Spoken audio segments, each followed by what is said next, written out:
Continuemos ahora entonces con Amós. Estábamos en el capítulo 5, llamado al arrepentimiento y corrección en vista de la inminente caída. El juicio que Yahweh está por anunciar es definitivo. Mencionamos versículos 1 y 2. En el versículo 2 dice: cayó la Virgen de Israel y no podrá levantarse ya más. Eso era lo que el Señor anunciaba que habría de suceder. Obviamente sucedió cuando en 721 fueron llevados cautivos a Asiria y el reino del norte desapareció. Pero una cosa interesante, como mencionaba anteriormente, en medio de todo esto el Señor siempre está apelando a que le busquen, y eso lo tenemos aquí en los versículos 8 y 9. Versículos 4 y 5, veamos.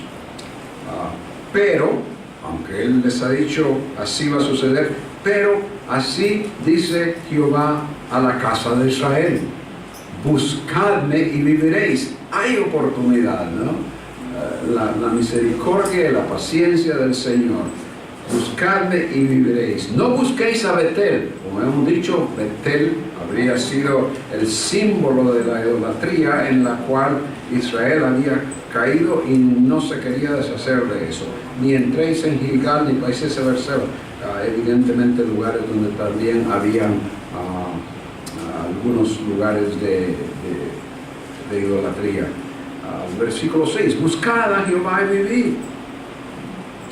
Versículo 8: buscad al que hace las Pléyades y el Orión. El Dios creador, el Dios de Israel no solo es un Dios nacional como el Dios de los otros territorios que están alrededor de Israel. No, Él es el creador y Él les invita una vez más a que lo busquen. De manera que no buscarle, obviamente, significa destrucción sin que nadie pueda evitarlo. Versículo 6, buscar a Jehová vivir, no sea que acometa como fuego a la casa de José y la consuma sin haber en Betel quien lo apague. Les está poniendo las cosas ya más claras, no puede hacerlo. Por lo extremo de su injusticia y de corrupción, es decir, de Israel, el oprimido calla y no busca justicia. Como hemos dicho, un tema de gran auge, de énfasis en Amós y Oseas es esto de la injusticia. Y aquí tenemos en los versículos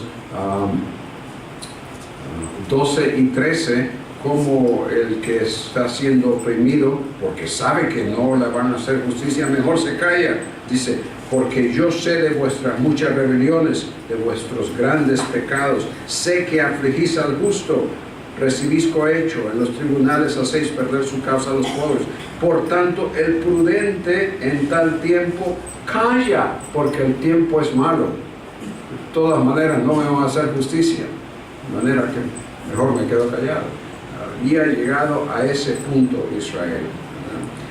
Versículo 15: aborrecer el mal, amar el bien. Versículo que lo hemos leído muchas veces seguramente y conocido en Amós. De manera que ya llegando hacia el final de este capítulo, Dios está en contra de la superficialidad de sus rituales. Leímos algo de eso en los versículos 21 al 23, donde le dice que aborreció sus sacrificios y todo lo que ellos hacen, porque no es sincero, es pura tradición, similar a lo que dice Isaías en el capítulo 1. Ya no quiero vuestros sacrificios. Y la razón es porque no lo están haciendo como debe de ser. Pero el Señor lo que Él quiere es una demostración de obediencia al pacto con justicia. Versículo 24. Corra el juicio como las aguas. Ya leímos ese versículo anteriormente. La falta de sinceridad en sus rituales la demuestran en los versículos 25 al 26.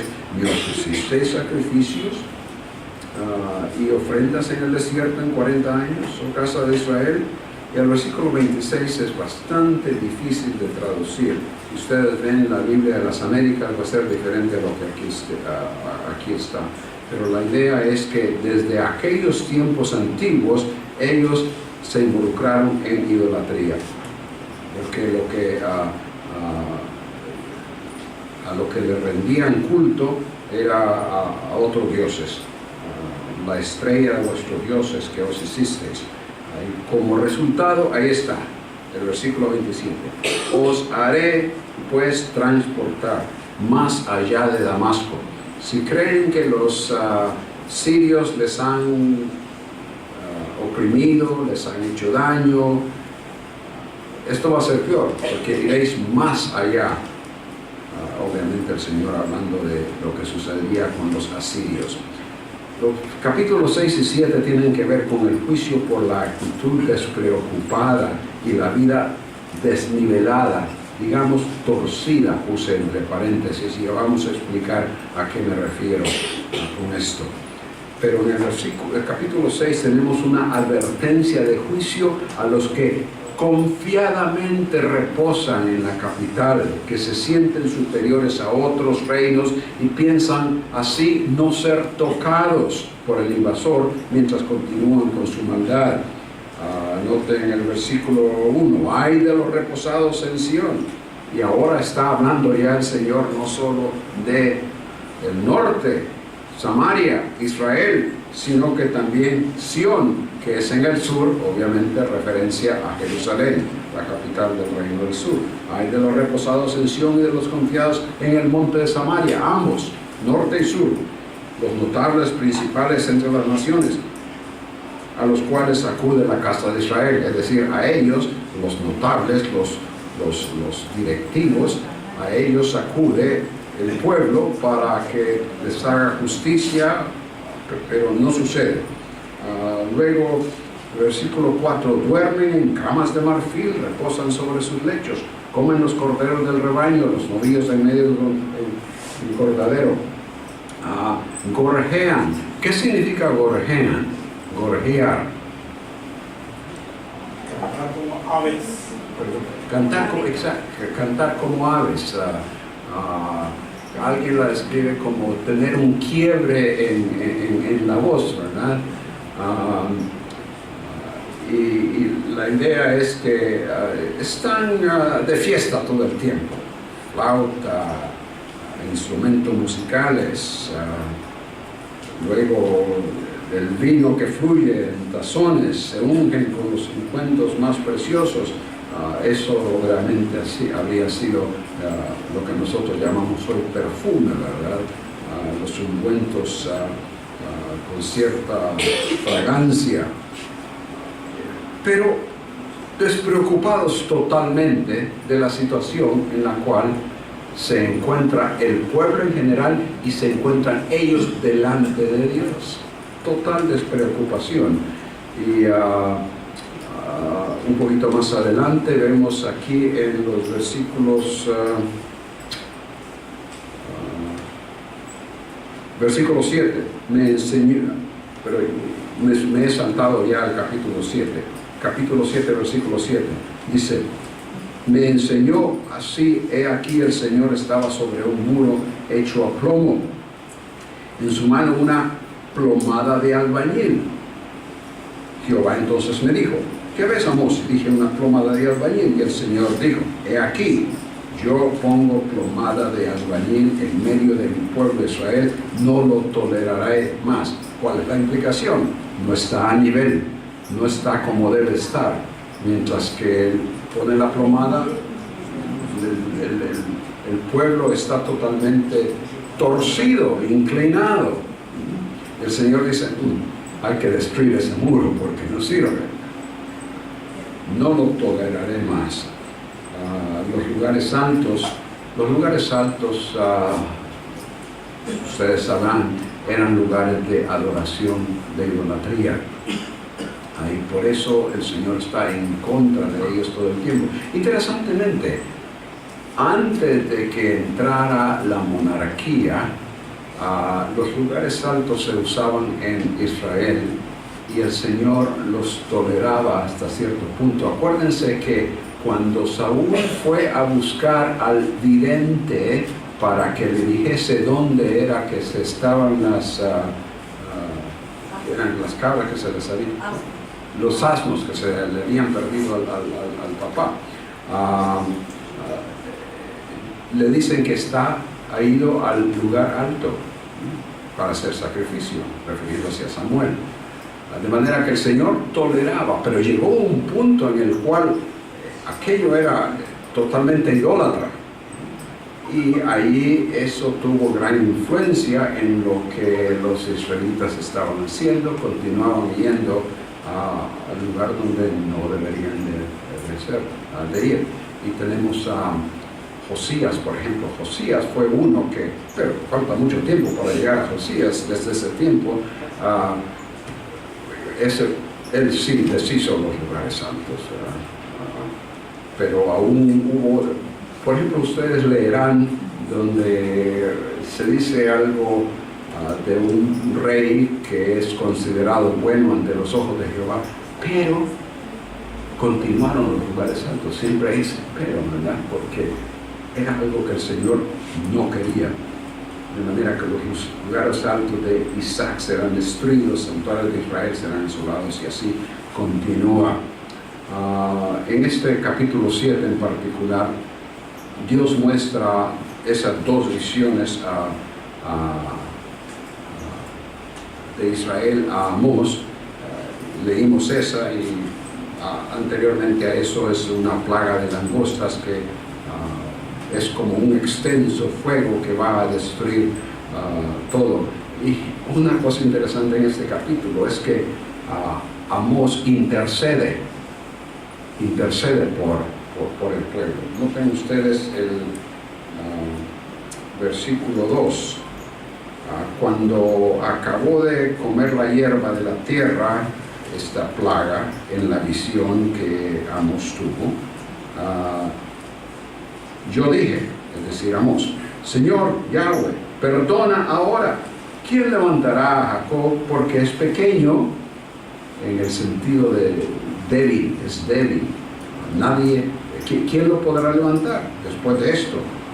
Entonces se arrepintió Jehová de esto, no será. Le anunció a Israel por medio de Amós que esto vendría, pero Amós intercedió por el pueblo. Entonces el Señor dijo, bien, te voy a escuchar, no será. Pero luego, cuando le muestra la visión de la plomada y ve que aquello está totalmente torcido, aunque interviene, no toleraré más. De manera que llega a un punto en el cual el Señor ya no tolera. Serio, ¿no? Algo serio.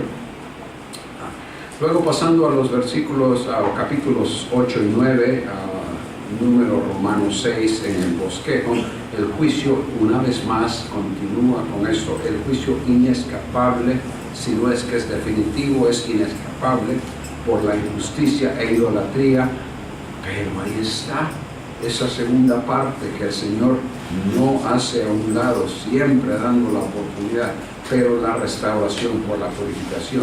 En el capítulo 8 tenemos una reafirmación de ese juicio definitivo por medio de otra visión que no se entiende muy bien cuando la vemos en español.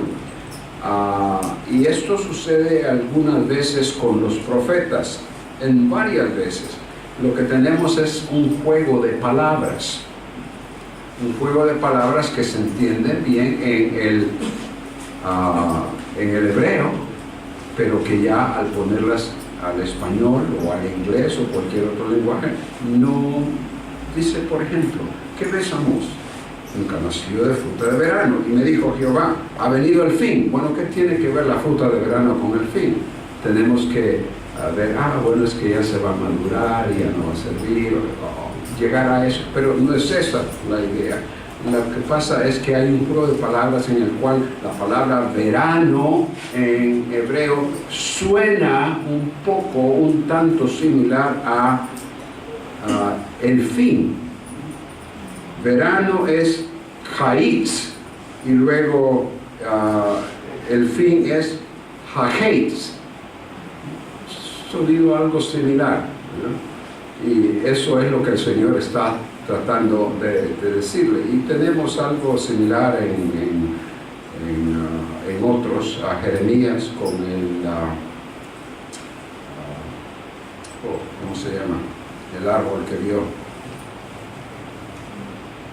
No recuerdo el nombre del árbol.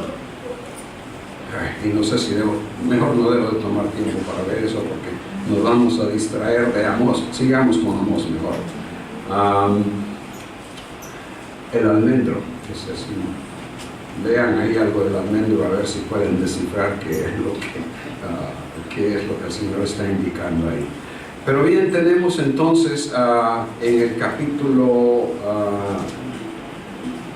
9, vamos a saltarnos al capítulo 9 ya para terminar Amós y poder comenzar con Oseas. En el capítulo 9, otra visión que enfatiza la imposibilidad de escapar el juicio. Y la visión, en la visión el Señor ordena la destrucción del templo y la muerte de todos. Note, vi al Señor que estaba sobre el altar y dijo: derriba el capitel, estremezcanse las puertas, haz los pedazos sobre la cabeza de todos, y al postrero de ellos mataré a espada. En otras palabras, si alguien logra escaparse de ahí, de que le caiga algo en la cabeza, entonces allá la espada lo va a agarrar de todas maneras. No habrá de ellos quien huya ni quien escape. Y luego es tan inescapable eso que no importa a dónde se puedan o quieran esconder, hasta allá les va a llegar ese juicio. Aunque cavasen hasta el Seol, de allá los tomará mi mano. Así se escondieran en la cumbre del Carmelo, allí los buscaré y los tomaré. Y si fueren en cautiverio, aun cuando fueran en cautiverio delante de sus enemigos, allí mandaré la espada y los matará. Un juicio imposible de escapar. Y nos dice también un poquito más adelante que es Yahweh el Creador, versículo 6, Yahweh el Creador, quien con su poder sobre todo producirá fenómenos destructores que afectarán a la población. Versículo 5, el Señor Jehová de los ejércitos, el que toca la tierra y se derretirá, llorarán todos los que en ella moran, crecerá toda como río. Versículo 6, Él edificó en el cielo sus cámaras y ha establecido su expansión sobre la faz de la tierra, las derrama. Evidentemente, con todo el poder de creador, de creación, va a traer destrucción al pueblo de Israel a causa de su falta de arrepentimiento. Luego tenemos aquí, ya para terminar esta parte, que por su pecado, es decir, por la violación del pacto, es que ellos serán destruidos, aunque no del todo. Versículos 7 y 8. Hijos de Israel, ¿no me sois vosotros como hijos de etíopes? Dice Jehová. ¿No hice yo subir a Israel de la tierra de Egipto y a los filisteos de Caftor y de Kir a los arameos? Aunque él los trató diferente al hacerlos llevar de Egipto a la tierra donde ahora estaban, ellos actuaban como que si fueran otro pueblo que no había recibido ese privilegio. Entonces, he aquí los ojos de Jehová el Señor están contra el reino pecador, y yo lo asolaré de la faz de la tierra. Y noten esa última nota al final del versículo. Más, o sea, pero no destruiré del todo la casa de Jehová. Y dice el versículo 9 que los va a zarandear entre las naciones. Y aquí vemos, podríamos decir, algo que podría aún proyectarse hasta tiempos modernos, tiempos que todavía están por venir. porque si bien es cierto que cuando habla entre las naciones, para ellos habría sido, los que creían lo que se les estaba diciendo, habría sido Siria, Babilonia, pueblos fuertes, imperios fuertes, pero como sabemos por medio de la historia más reciente, y bien lo que sucedió aún desde otros tiempos después de la caída de Jerusalén, los judíos, podríamos decir, han sido zarandeados por todas las naciones. De manera que aquí en esto tenemos, creo, una proyección que va más allá de lo que de inmediato el profeta le está diciendo para la situación de esos momentos o de ese tiempo. A espada morirán todos los pecadores, versículo 10, pecadores de mi pueblo, que dicen, no se acercarán, ni nos alcanzará el mal, siempre confiando en que al fin y al cabo eso no va a llegar. ¿No es esa la actitud que encontramos, si no bien expresada con palabras, tal vez demostrada con actitud? No va a llegar, no va a pasar. La gente siempre confiada de que lo que Dios ha dicho, de alguna forma va a haber manera de escaparse. De manera que lo que vemos en la nación de Israel en ese tiempo y se repite en años subsiguientes, lo vemos en la mentalidad y la actitud humana hoy día. Y así ha sido a través de las edades. El hombre, el ser humano, no ha cambiado. Y por eso es que lo que aquí leemos, podemos ver que nos ayuda en nuestra predicación al aplicar principios que fueron aplicables allá en aquel tiempo y que son aplicables a este tiempo hoy también. Luego ven ustedes ahí la promesa de restauración que el Señor tiene al final. Nunca falla la promesa de restauración para el pueblo de Israel, a pesar de todo lo que ha sucedido, y esto desde luego a causa de la fidelidad, la lealtad de Yahweh al pacto que hizo desde el principio con Abraham, Isaac y Jacob. Y aquí vienen días, versículo 13, dice Yahweh, en que el que ara alcanzará al segador. Tan abundante la cosecha, ¿no?, que van a estar segando, y crece tan rápido, y ya rápidamente hay que colectar y luego ya inmediatamente hay que arar de nuevo, porque todo será tan abundante. Y el pisador de las uvas al que lleve la simiente.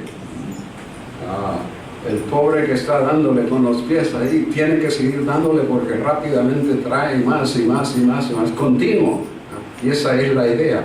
Sabemos que en este tiempo Israel mayormente era una nación agrícola. La economía dependía de la agricultura. Si la agricultura fallaba, pues todo iba mal. Y por eso es que el Señor les habla en esos términos de los que ellos entenderán en ese tiempo, en cuanto a lo que Él haría en el futuro.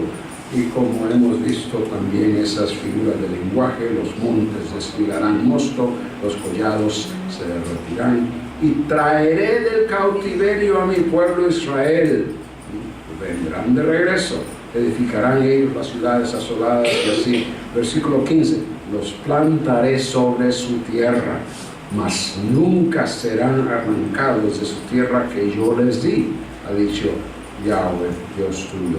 De manera que con toda esta advertencia de juicio, llamamientos para arrepentirse, que evidentemente no son atendidos Nadie responde a ellos. El Señor mira hacia un futuro que es futuro aún desde nuestro punto de vista. Una vez más, regresemos al punto de ellos en ese tiempo. Si alguien creyó lo que Amós dijo, o cualquiera de los otros profetas dijo, él estaba pensando que bien, si nos llevan los asirios, Dios dice que nos van a regresar en algún momento. De manera que el pensamiento de los que habrían creído esto, como dije, si alguien creyó, era que se llevaría a cabo en ese tiempo o en las generaciones inmediatas. Nosotros sabemos que todavía está por cumplirse eso, aunque Israel hoy todavía está de regreso en su tierra, pero está como una nación inconversa. No se ha convertido, y eso es lo que falta, pero no se convertirá hasta Zacarías 14. Ahí sí, y vamos a llegar ahí, espero. Espero que podremos llegar la próxima semana. Bien, la enseñanza teológica ahí está. Voy a saltarme eso porque he puesto algunos versículos para que ustedes lo vean, hagan sus notas, tengan una idea más o menos de los puntos teológicos que salen a relucir en Amós. Bueno, vamos entonces a Oseas.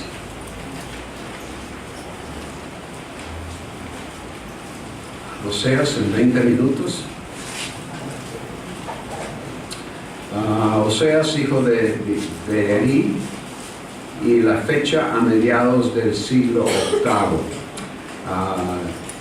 Oseas es muy detallado en lo que nos dice, porque no solo menciona 1, ni 2, ni 3, ni 4, sino que 5 reyes. 5 reyes en el tiempo en el cual él estuvo activo. Esto lo hace a él tener un ministerio bastante amplio, bastante extenso. Menciona 5 reyes que comprenden los años desde 767, o sea, el principio del reinado de Usías solo, es decir, sin corregente, hasta 695, el año de Ezequías solo. Eso significa, imagínense ustedes, 67 más 5, 72 años. Al mencionar esos 5 reyes es evidente, como dije, que el ministerio fue extenso. Ponemos ahí también que la fecha de la muerte o el año de la muerte de Jeroboam, 753, lo que significa que Oseas comenzó previo a eso, ¿no? De manera que si comenzó, digamos, en 760 y luego va hasta un par de años después de Ezequías, bajo letra D, cuyo último año, el comienzo del año fue en 715, el comienzo de su reinado, diríamos tal vez de 760 hasta 700, ¿qué diríamos? 710 tal vez, estamos hablando de 50 años. Un tiempo bastante extenso para el ministerio de este profeta. El resumen del contenido, una ilustración, y quizás, después de Jonás, quizás este es el profeta menor que más se conoce, precisamente por la historia de su matrimonio. Su matrimonio que no tuvo un buen matrimonio el pobre hombre, pero el Señor usó esas circunstancias para enseñar algo a Israel. Una ilustración de la relación entre Yahweh e Israel, el amor a su pueblo, por medio de la experiencia de infidelidad matrimonial que sufrió Oseas. Y luego otra cosa que sale a relucir aquí es que todo el pueblo estaba corrompido. Pueblo, profetas, sacerdotes, reyes, príncipes, todos estaban corrompidos al haber abandonado la ley y cometer toda clase de maldad. La falta de conocimiento de Yahweh produjo injusticia, inconstancia en su relación a Él. Si no se sabe lo que la palabra de Dios dice, si no se conoce, entonces las personas actúan como a ellas les parece mejor. Y esto evidentemente estaba sucediendo en Israel en ese tiempo. Vamos a lo del bosquejo, porque el resumen del contenido pues está ahí para que ustedes lo lean. Capítulos 1 al 3 es donde tenemos el matrimonio de Oseas, el nacimiento de sus hijos y el significado para Israel. Evidentemente la infidelidad de esta mujer, Gomer, se realizó después de su matrimonio con Oseas. No creo yo que el Señor mandó a él, a Oseas, que fuese a buscar para casarse a una mujer que ya se había prostituido, sino que habría de serle infiel después, porque esto viene a ilustrar la nación que se prostituyó después de su pacto con Yahweh. De manera que la nación es como Gomer y los hijos como el pueblo. Vean ustedes los versículos 2:2, capítulo 2, versículo 2. Contended con vuestra madre. Ella es, obviamente, se está refiriendo a Israel. Contended, porque ella no es mi mujer. Eso es lo que el Señor dice con referencia a Israel. No es mi mujer, ni yo su marido. Aparte pues sus fornicaciones de su rostro, sus adulterios de entre sus pechos. Y luego el versículo 4, ni tendré misericordia de sus hijos, porque son hijos de prostitución. De manera que la nación en su totalidad viene a representar la esposa de Yahweh, la cual él repudia, él rechaza a causa de que se han prostituido. Y el pueblo, entonces, las personas individualmente vienen a ser como hijos de prostitución, por lo que su madre ha hecho. Y aquí obviamente tenemos lo que podemos identificar como prostitución espiritual, en el sentido de que ellos han ido detrás de otros dioses, ¿no? En vez de ser fieles a aquel con quienes hicieron un pacto, un compromiso, a quien le juraron lealtad, le han sido infiel al ir con otros dioses. Y ese es el punto que se ilustra con la situación de Oseas y Gomer.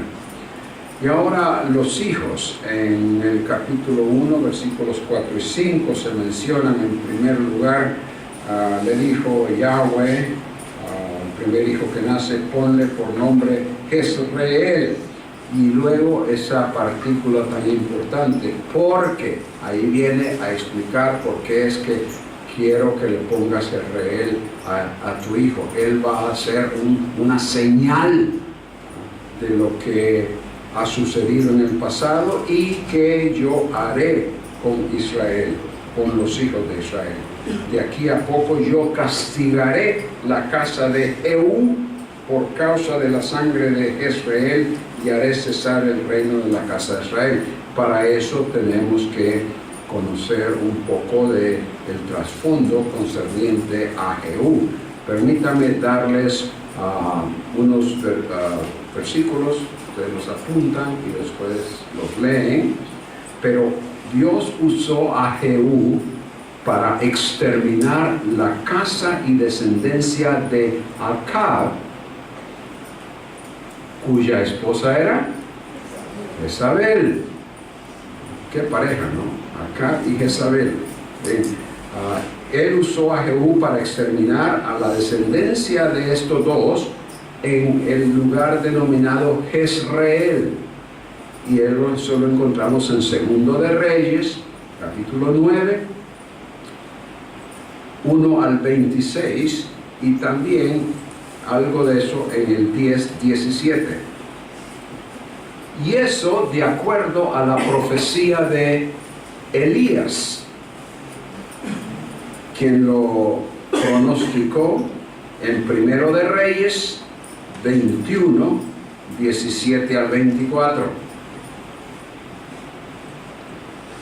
Y otra cosa que Jehú hizo fue matar a los profetas y sacerdotes de Baal, lo cual fue bueno también, porque por una parte destituyó al gobierno que estaba actuando totalmente en contra de Yahweh y en contra del pueblo, pero también arrasó con aquello que era, podríamos decir, el motivo, la motivación para la tentación de Israel para irse a la idolatría, los profetas de Baal y los sacerdotes. Y eso lo encontramos en 2 de Reyes, capítulo 10, 18 al 28, y 1 de Reyes, 18, 40. Eso está bien, el Señor ya había profetizado por medio de Elías que esto se llevaría a cabo como castigo para Acab y Jezabel. Pero, en 2 de Reyes, capítulo 9, 27 y 28, así como el 10, 12 al 14, capítulo 10, 12 al 14, Jehú mató a Ocosías, rey de Judá, y 42 de sus parientes, algo que Dios no le autorizó. El castigo era para la casa de Acab y Jezabel en el norte, y obviamente los sacerdotes y profetas de Baal. Pero el Señor no había dicho nada en cuanto a el rey de Judá, y mucho menos toda esa familia a quien Jehú mató. Entonces eso era considerada la sangre derramada en esa región de Jezreel. Y ahora el Señor va a actuar en contra de Jehú. El nombre de ese hijo les habría de recordar lo que había sucedido y lo que el Señor haría con Jehú y su casa. Ahora, pasamos al siguiente versículo. En el versículo 5 explica: en aquel día quebraré yo el arco de Israel en el valle de Jezreel. Y hablando de el arco de Israel, en términos de quien dirige a la nación en ese tiempo, que había sido Jehú. Versículo 6: concibió ella otra vez y dio a luz una hija, y le dijo Dios: ponle por nombre Lo-Ruhama. Y eso quiere decir no. Lo en hebreo, un hebreo moderno, es lo mismo. No significa no. No compasión. Y la idea es que el Señor ya no va a tener compasión para Israel, por lo menos en ese tiempo. Porque no me compadeceré más de la casa de Israel, sino que los quitaré del todo. Pero dice que va a tener misericordia sobre la casa de Judá. Y en última instancia eso fue lo que sucedió, ¿no? 721 a.C., Israel, reino del norte, desapareció. Pero el reino de Judá continuó hasta 586. Entonces, después, versículo 8, de haber destetado a Lo-Ruhama, concibió y dio a luz un hijo. Y dijo Dios: ponle por nombre Lo-Ammi. Lo, no, a mí, mi pueblo, no mi pueblo. Porque vosotros, y ahí está la explicación claramente, no sois mi pueblo. El Señor los rechaza. De manera que el matrimonio y los hijos vienen a ser una señal de lo que el Señor estará haciendo o la forma en que considera al pueblo de Israel. Y eso lo tenemos capítulos 1 al 3 en cuanto a esto de prostituirse. Versículo 5 del capítulo 2, su madre se prostituyó. Versículo 8, ella no reconoció que yo le daba el trigo y el aceite. él era quien era su proveedor, pero ella se fue detrás de otro, en este caso Baal o los Baales, como que si ellos fueran los que fuesen a proveerle. Para los que estuvieron en el seminario o la conferencia sobre Ruth, mencionábamos el hecho de que una mujer en aquel tiempo dependía siempre de su padre o su esposo o su hermano. En este caso, Israel, como esposa del Señor, dependería de él, pero evidentemente no quiso y se fue a tratar de depender de otro. Y en este caso había sido Baal o cualquier otro dios que ellos adoraban en este tiempo. Infiel. Versículo 10: yo descubriré su locura delante de los ojos de sus amantes y nadie la librará de mi mano. Y así continúa en el capítulo 3. Esto viene a indicar algo de lo que el Señor está dispuesto a hacer con Israel, aún después de todo eso. Le dice, versículo 1, le dijo otra vez: ve, ama a una mujer amada de su compañero, aunque adúltera, como el amor de Jehová para con los hijos de Israel. Evidentemente lo que sucedió es que esta mujer, Gomer, se fue a vivir con otro, y aquel otro hombre evidentemente la amaba. Pero el Señor manda a Oseas a que vaya a rescatar a aquella mujer y que la redima de la situación en que está, porque viene a ilustrar el hecho de que el Señor está dispuesto a ir y rescatar, redimir a Israel de nuevo por el amor que tiene por ella. Noten cómo Oseas dice, versículo 2 del capítulo 3: la compré entonces para mí por 15 ciclos de plata y un homer y medio de cebada.